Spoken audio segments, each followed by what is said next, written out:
Hi Firsties, we're going to read some more with Judy Moody, and remember our good reading strategies with our fiction reading is we make predictions and we think about what our character is going to do next, and we also visualize, especially when we're reading chapter books and there's not a lot of pictures in it, to create those pictures in our mind.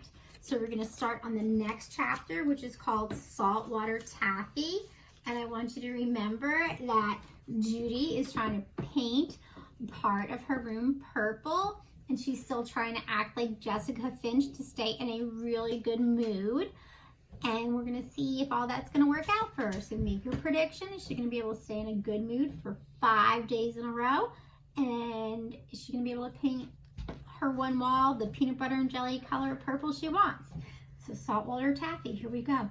On Saturday morning, Judy peered out the window. The rain had stopped. GMD number 5 was off to a good start. Her mood pillow grinned at her. She picked up a coil of sun yellow yarn, and soon her fingers were flying. Dad went to get the paint for Judy's room. In the time he was gone, her finger knitted 5 whole balls of yarn. Plumb perfect. Finally, Dad came home with the paint. They were all out of peanut butter and jelly, said Dad. Uh-oh.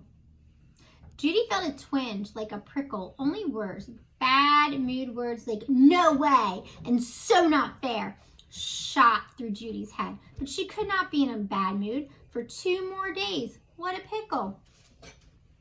She took a deep breath. That's okay, she said calmly. Peanut butter and jelly is for babies. Hey, I love peanut butter and jelly, said Stink. I rest my case, thought Judy silently to herself. Aren't you going to say I rest my case or something, asked Stink. Or something. I got saltwater taffy instead, said Dad. Saltwater taffy's good, said Judy. Dad snapped off the lid and Judy stirred the paint. She could hardly wait to dive in and slap some purple paint around. Saltwater taffy, Stink perked up. Did you know that some guy had a candy shop by the Atlantic Ocean like over 100 years ago? One day, there was a big storm. The ocean flooded his shop, and the salt water got all over the candy, and that's how it got invented, and how come it's called saltwater taffy. I didn't know that, said Judy. You, little brother, brother, are like a volcano, always spitting up interesting facts. Why are you being so nice, asked Stink. Mom, Judy's acting weird again. Come on, you two, said Dad. Let's get this party started. Stink's painting too, Judy grumped, but then she caught herself. Thanks for helping, Stinker. While we're getting ready, why don't you tell us how paint was invented? Before you could say saltwater taffy 3 times fast, Judy was dipping a roller in the paint tray. While Dad taped the edges, Judy slathered purple paint on the wall.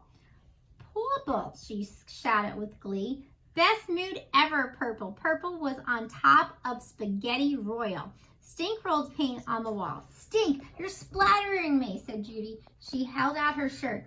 Human spin art. That's why we wore old shirts, said Dad, and put down cardboard on the floor.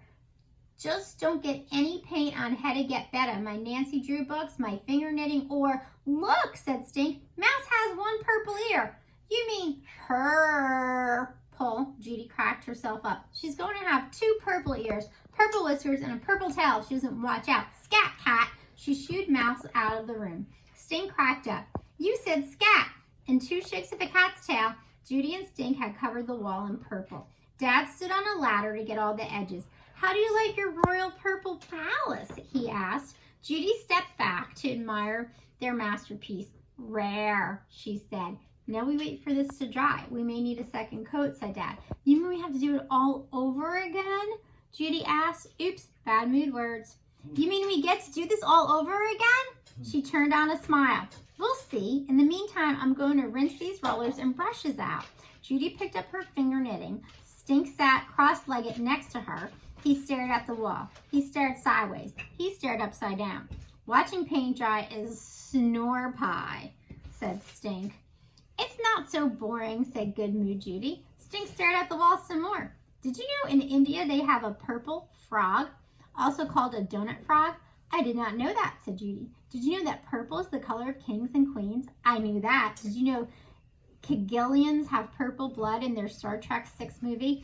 And Mace Windu is the only Jedi with a purple lightsaber? I did not know that, said Judy. Do you know nothing rhymes with purple? Uh-huh. Urple, flurple, snurple.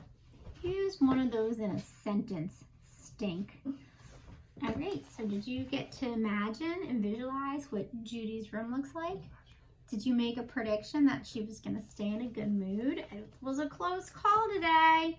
Okay, we're going to do one more book report. So you're going to get out your book report page. You're going to choose a new book this week to do your report on. I'm going to do my book report this week on the Pout Pout Fish and the Bully Bully Shark. So you're going to find the book you're doing your book report on, and today you're going to write the title again. So I wrote the Pout Pout Fish and the Bully Bully Shark. Tomorrow we'll add the author to our book, and we will also read some more of Judy Moody. Make that prediction. Is she going to stay in a good mood for 5 days in a row? I don't know. We'll see tomorrow. Bye, Firsties.